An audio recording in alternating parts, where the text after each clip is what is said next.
ይህ የአንዲት አውሮፕላን ስብርባሪ ነው። አንድን ነፃ አውጪ፣ አንድን ጨቋኝ፣ አንድን ታጋይ፣ አንድን ፕሬዝዳንት ይዛ የተከሰከሰች አውሮፕላን። ይህ ከሆነ ባለፈው ጥቅምት 37ኛ ዓመቱን ደፍኗል። ይችን አውሮፕላን ለዚህ አደጋ ዳርገው የነጻነት ታጋዩን ጨቋኙንና ነፍሰ ገዳዩን ፕሬዝዳንትና ጄኔራል የገደሉት ሰዎች እስካሁን በውል አልተለዩም።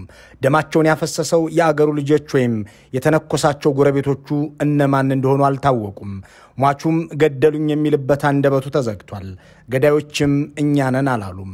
እንዲያም ሆኖ ፍንጮች አሉ። የምድራችን አምባገነኖች በጨቋኝነት በቆዩበት መንበር ላይ ብዙ አንገት ቀልተው፣ ብዙ አካል አጉድለው፣ ብዙ ሀብት ዘርፈው ያደህዩት ህዝብና ያፈሰሱት ደም በመጨረሻም ይበቀላቸዋል።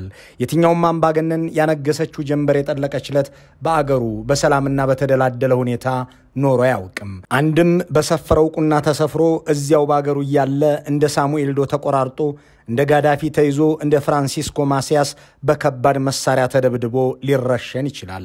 አሊያም እንደ ሙባረክ እጆቹ በብረት ሰንሰለት ታስረው ዘብጥያ ሊጣል ወይም እንደ አልበሽር በከርቸሌ ሊረሳ ይችላል። ወይም እንደ ኢዲ አሚን ዳዳ ወና ዚያድ ባሬ አሊያም እንደ መንግስቱ ኃይለ ማርያምና የህያ ጃሜ አገሩን ጥሎ ሊፈረጥጥ ይችላል።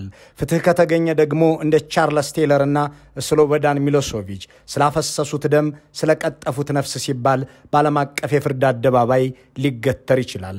ከእነዚህ አማራጮች ውጪ የትኛውም አምባገነን ፈልጦ በቆረጣት ሀገር ከስልጣኑ መውረድ ማግስት ከህዝቡ ጋር ሊኖር አልቻለም፣ አይችልምም።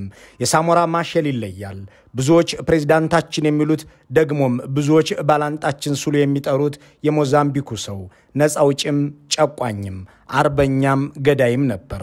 ተቃዋሚዎቹን ሲረሽን ምህረት የሌለው ፕሬዝዳንቱ አንድ ነፍሱን አስይዞም ለአገሩ ነፃነት የታገለ አብዮተኛ ነው።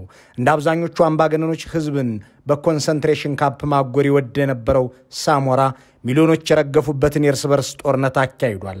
እሱ እነዚህን የማጎሪያ ጣቢያዎች የመልሶ መማሪያ ማዕከላት ይላቸው ነበር።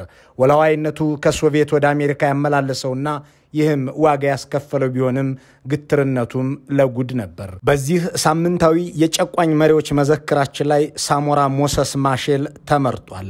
ሞዛምቢካዊ ወታደር፣ ጄኔራል፣ አርበኛ፣ አብዮተኛ ከኢትዮጵያዊ መኮንንም ጋር የሚያገናኘው ጉዳይ ያለው። አብራችሁን ቆዩ። ሳሞራ ማሼል ዛምቢያ ባሌዲና ሳሞራ ማሼል ዚምባብዌ ባሌዲና ሳሞራ ማሼል ታንዛኒያ ባሌዲና ሳሞራ ማሼል ሞዛምቢክ ሳሞራ ማሼል አፍሪካ ማማ ሳሞራ ማሼል ፕሬዝዳንትነቱን በድንገት አላገኘውም። እንደ አንዳንድ የአፍሪካ አምባገነኖችም በእናት የንግርት የስልጣን ኮርቻን ጋለብኳት አላለም። ሌሎች በታገሉት ፖለቲካ ላይ የድል አጥቢ አርበኛም አልሆነም። ሌሎች በተዋደቁለት ሀገር ላይም እንደ ሙሴ ላሻግራችሁ እንደ ኢየሱስ ላድናችሁ የመጣሁ ነኝም አላለም። ሳሞራ ከልቡ ታጋይ ነበር። የነጠረ ጸረ ቅኝ ገዢ ነበር። የማያወላውለው አቋሙ ዱር ቤት ያስብሎት ያለችውን አንድ ነፍሱን አስይዞ የታገለ የጫካ ሰው ነው። ፖርቱጋሎችን የአገሩን ቅኝ ገዢዎች ለመታገል ጠመንጃ አንግቶ በረባሷ ጥልቆ የከተማን ኑሮ ንቆ ጫካ ከመውረዱ በፊት ነርስ ነበር። የአንደኛ ደረጃ ትምህርቱን ለማጠናቀቅ የሚያስችል ጉብዝና ባይታደልም ምንም እንኳን ያስኳላ ትምህርቱ ከኤሌመንተሪ እንዳያልፍ ቢያደርገውም ፖርቱጋሎች በሰጡት ስልጠና ነርስ ሆኗል። የታመሙትን ለመፈወስ ነጭ ጋውን ለብሶ በሆስፒታል የሚውል የሕክምና ሰው ግን አገሩ ውስጥ የተዘረጋው ኢፍትሃዊነትና በደል ነጭ ጋውኑ ከርሱ ጋር እንድትሰነብት የሚያደርግ አልሆነም። በሚሰራበት ሆስፒታል ውስጥ ጥቁሮች ባልደረቦቹ ከነጮች ያነሰ ደሞዝና ጥቅማ ጥቅም ሲቀርብላቸው ይመለከታል። በሆስፒታል ውስጥ የሚታከሙ ጥቁሮች ከነጮች ያነሰ እንክብካቤ ሲደረግላቸው ያስተውላል። ይህን ለመቃወም የማፑቱ ነርሶችና የሕክምና ባለሙያዎች አስተባብሮ የጸረ ፋሺስት ሰልፍ ጠራ። ሆኖም ሞዛምቢክን እየዘረፉ ሞዛምቢካውያንን እየገረፉ የሚኖሩት ፖርቱጋሎች ይህንን ድርጊቱን አይተው ዛቱበት። ነርሱ ሳሞራ ከዚህ በኋላ አላመነታም፣ ከዚህ የባሰም የለም፣ ከዚህ ውርደትስ ሞት ይሻላል ብሎ ጋውኑን ጥሎ ጠመንጃውን ወልውሎ ተነሳ። ነፍስ ሊያድን ህመም ሊፈውስ የያዛትን መርፌ ወርውሮ አልሞ የሚተኩስበትን ጠላት የሚገድልበትን ዝናር ታጠቀ። ሳሞራ ማሼል ጫካ ወረደ። ሳሞራ ማሼል ዛምቢያ ባሌዲና ሳሞራ ማሼል ዚምባብዌ ባሌዲና ሳሞራ ማሼል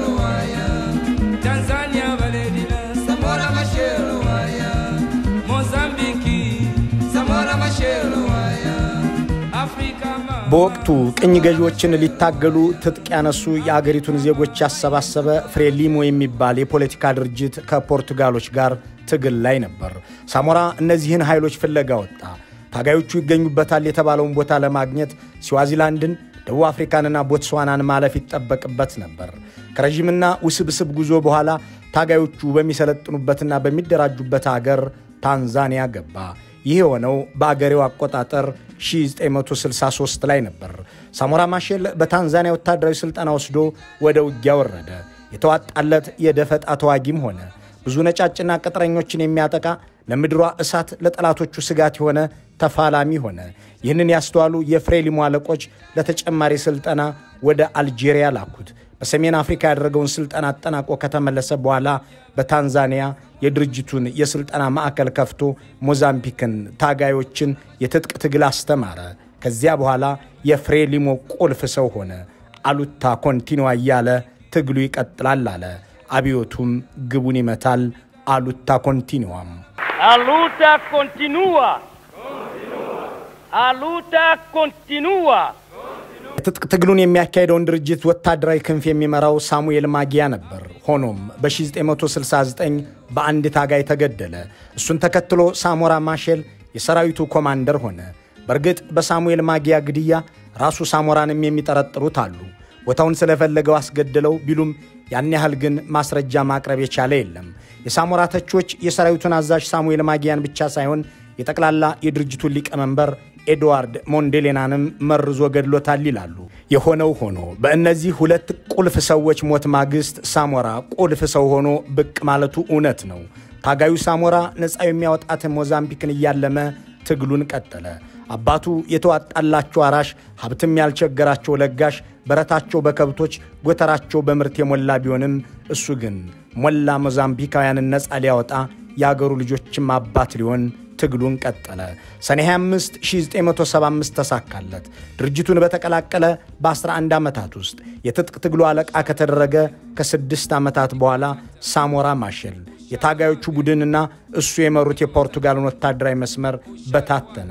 ነጮቹ ወታደሮች ከየጫካው ወደቁ፣ ቅጥረኞች ተበታተኑ። በዚህ ጊዜ አውሮፓውያኑ ቅኝ ገዢዎች እንደራደርና ከዚህ በኋላ ደም ሳይፈስ ስልጣን እንስጣችሁ አሉ።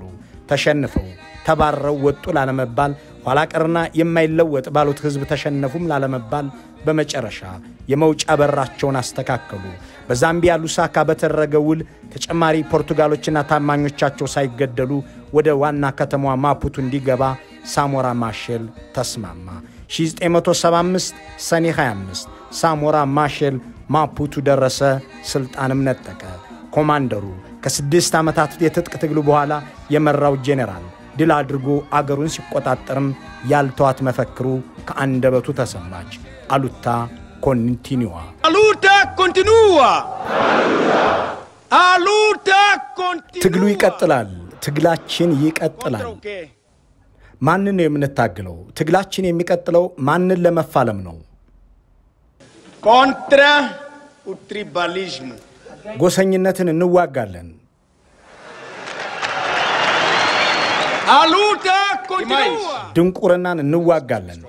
ኢግኖራንሲያ መሐይምነትን እንታገላለን። አናልፋቤቲዝሙ ዝርፊያን እንታገላለን። ኮንትራ ኤክስፕሎራção do homem pelo homem ረሃብን እንፋለማለን። para que sejamos todos homens iguais።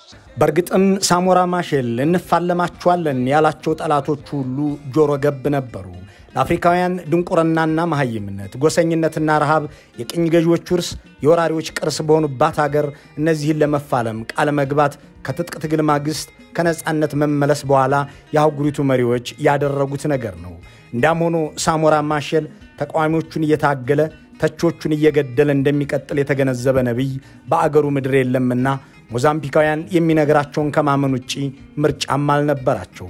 እንዲያም ሆኖ ለነጻነት የታገለው ሳሞራ ጭቆና አንገሽግሾት ለ11 ዓመታት ጫካ የከረመው ሳሞራ እልም ያለ ጨቋኝ ሆነ።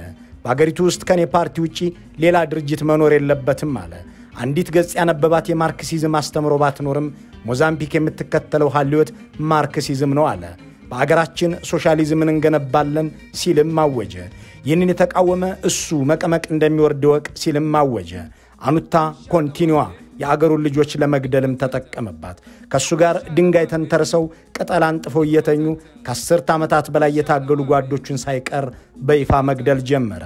ተቃውሟል ያላቸውን ሚኒስትሮቹን መረሸን ጀመረ። የካቢኔ አባል አድርጎ የሾመውን ሲማንጎን ጨምሮ በርካታ የፓርቲውን አመራሮችና አባላት ከነ ሚስቶቻቸው ገደላቸው። ለምን ሲባል ሶሻሊስታውያን ሞዛምቢክን ለመገንባት ስንል ተፈጸመ ሲል መልሷል። በሞዛምቢክ ምድር ለነጻነት የታገለው ሰው ጨቋኝ መሆኑ እርግጥ ሆነ። እናም እሱን ሊፋለሙ የቆረጡ ወጣቶች ጠመንጃ ነሱበት። እሱ ለ11 ዓመታት ይወጣ የወረደበትን አቀበትና ቁልቁለትም ተረኞች ገቡበት።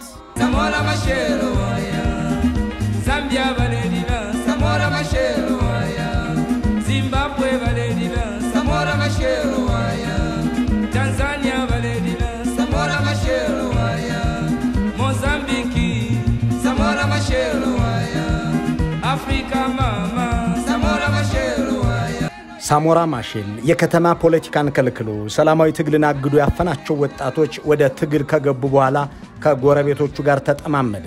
አማጽያንን ትደግፋላችሁ በሚልም ክፉ ደግ ተነጋገረ።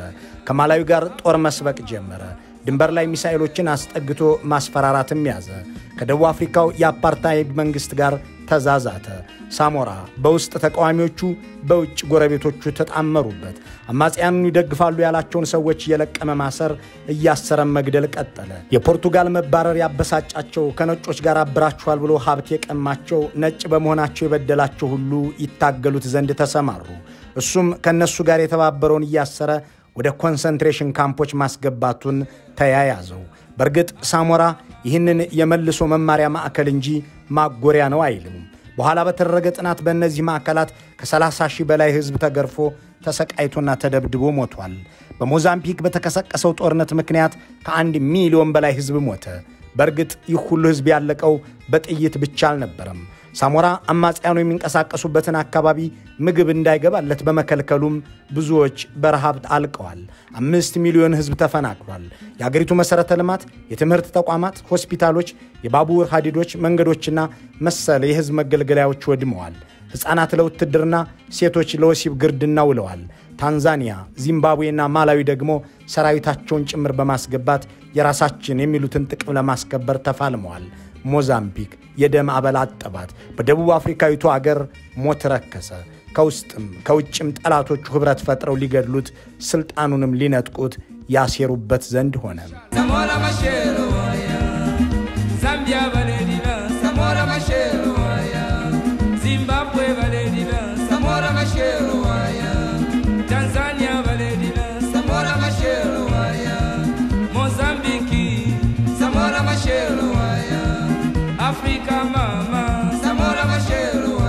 ፖለቲካዊ አያያዙን ያልቻለበት ሳሞራ ማሼል ከጎረቤቶቹም ሆነ ከተቃዋሚዎቹ ጋር መነጋገር የምፈልገው ወታደራዊ በሆነ መንገድ ብቻ ነው ብሎ እንዲያስብ አደረገው።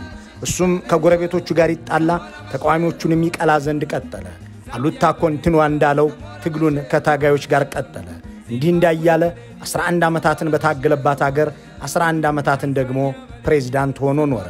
በአገሬው አቆጣጠር 1986 ተቃዋሚዎቹን ለአንዴና ለመጨረሻ ጊዜ ለመደምሰስ በሚል ከወታደራዊ አዛዦቹ ጋር ለሳምንታት ሲሞክር ቆየ።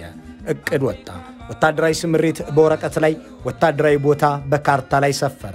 ይህ ሳምንታትን የፈጀ ዝግጅት ከተጠናቀቀ በኋላ ጥቅምት 18 1986 በቤተ መንግስት ድል ያለ ድግስ ጥሎ የሚስቱን ልደት አከበረ። ወታደራዊ መኮንኖቹም በዚህ ድግስ ላይ ተገኙ። በማግስቱ ጥቅምት 19 ወደ ዛምቢያ ሉሳካ አቅንቶ ከያኔው የአገሪቱ ፕሬዝዳንት ጋር ቀጣናዊ በሆኑ የጸጥታ ጉዳዮች ላይ ምክክር እስኪያደርግ ድረስ የትናንቱ ራት የመጨረሻው ራት መሆኑን አላወቀም ነበር። የዕለቱ ውሎውን አጠናቆ ከያዘው የበረራ ሰዓት 10 ደቂቃ ቀድሞ ጀንበር እያጸገዘቀች ባለችበት አመሻሽ ከሉሳካ ተነስቶ ወደ አገሩ መመለስ ጀመረ። ከሶቪየት ህብረት በተበረከተለት ቱፖሌቭ አውሮፕላን ከመሬት 19000 ጫማ ርቀት ላይ ሆኖ ምሽት 1 ሰዓት ገደማ አፍንጫውን ወደ ሞዛምቢክ አቅጣጫ ዙሮ ደቡባዊውን የአፍሪካ ክፍል እየሰነጠቀ መጓዙን ቀጠለ። ያቺ እየጠለቀች የነበረች ጀንበር ግን የሳሞራ ማሼልን የስልጣን ጀንበርም ይዛ እየጠለቀች መሆኑን የሚያውቅ በዚህ አውሮፕላን ውስጥ ነበር ማለት አይቻልም። Following a summit with other African leaders, they never reached their destination. ሳሞራ ማሼልን በያዘው አውሮፕላን ውስጥ 44 ሰዎች ተሳፍረዋል። አራቱ የበረራ ቡድኑ አባላት ሲሆኑ ፓይለቱም ሆነ ረዳቶቹ ሁሉም የሶቪየት ህብረት ዜጎች ናቸው። ሌሎች የውጭ ሀገር አምባሳደሮችም በአውሮፕላኑ ውስጥ አሉ። ረዳቶቹና ሚኒስትሮችም ነበሩበት። አውሮፕላኑ ሞዛምቢክ ሊደርስ ብዙም አልቀረውም። ወደ ማፑቶ አየር ማረፊያ እየተቃረበ ያለ ከአውሮፕላን ጣቢያው ባልደረቦች ጋርም ግንኙነት አደረገ። ግን በድንገት 37 ዲግሪ ወደ ቀኝ አቅጣጫ ታጠፈ። በዚህም ስዋዚላንድን፣ ደቡብ አፍሪካና ሞዛምቢክን ወደሚያዋስነው ድንበር በረረ። ከፍታውንም ከ17000 ጫማ ወደ 2000 ጫማ አውርዶ ዝቅ ብሎ መብረሩን ቀጠለ። 2 ሰዓት ከ45 ምሽት ላይ በደቡብ አፍሪካ ምድር ውስጥ በሚገኙት የሌቤቦ ተራሮች ላይ ተላተመ። ፕሬዝዳንቱን ጨምሮ 35 ሰዎች ወዲያውኑ ሞቱ። 9 ሰዎች ከሞቱት በላይ በሕይወት ካሉትም በታች ሆነው ተረፉ። የአውሮፕላኑን መከስከስ ቀድመው የሰሙት ያኔው የደቡብ አፍሪካ ውጭ ጉዳይ ሚኒስትር ፒክ ቦታ ናቸው። ሁኔታውን ሲያስታውሱ እንዲህ ይላሉ። ትዝ ይለኛል፣ በጣም ጠዋት ነበር ሊነጋጋ ሲል። ከማለዳው 11 ሰዓት አካባቢ አንድ ስልክ ተደወለልኝ። አንዳች የተለየ ሰውን የያዘ አውሮፕላን በግዛታችን ውስጥ መከስከሱም ተነገረኝ። ፖሊሶች በቦታው ደርሰዋል። የተከሰከሰው አውሮፕላን የሳሞራ ማሼል አውሮፕላን መሆኑን ገለጹልኝ። ወዲያውኑ ወደ ሞዛምቢክ መንግስት መልእክት ላኩ። ከዛም ወደ ቦታው ሄድኩ። የሳሞራ ማሼል አስከሬን እንደ ፕላስቲክ ተጠቅልሏል። ገልጬ አየሁት።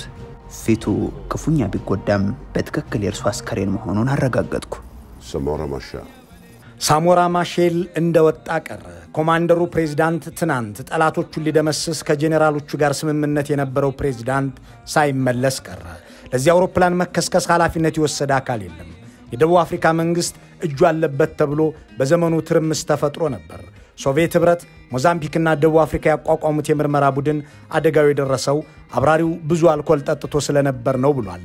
እንዲያም ሆኖ የበረራ ሁኔታውን ከቀዳው ጥቁር ሳጥን ላይ ያገኘነው መረጃና በቦታው የተያዙት ጠርሙሶች ይህንን ያመለክታሉ ቢሉም ያን ያክል ሪፖርቱ ተቀባይነት አላገኘም። ሪፖርቱ ይፋ ለማድረግ በተጠራው መድረክ ላይ የሞዛምቢክና የሶቪየት ህብረት ባለሙያዎች ሳይመጡ ቀሩ። እናም ይህ ሌላን ጥርጣሬ አጫረ። ሶቪየት በራሷ ዜጎች የሚበረውንና በራሷ የተሰራውን አውሮፕላን የተከሰከሰው በራሷ ዜጋ ስተት መሆኑን አልቀበልም አለች። ይልቁንም እስራኤልና ደቡብ አፍሪካ ሆነው ጫካ ካሉት የሳሞራ ተቃዋሚዎች ጋር ተመሳጥረው አውሮፕላኑን ከስክሰውታል አለች። የናቪጌሽን ስምሪት የሚሰጠው የሬዲዮ ትራንስሚተር እንዲሳሳት በማድረግ አቅጣጫውን እንዲስት ስላደረጉት አውሮፕላኑ እንዲከሰከስ ሆኗል ስትልም ገለጸች። በጥቁሩ ሳጥን ውስጥ በአውሮፕላኑ ብላክ ቦክስ ውስጥ የነበረው የመጨረሻው የአብራሪው ድምጽና ሁኔታ እንዲህ የሚል ነበር።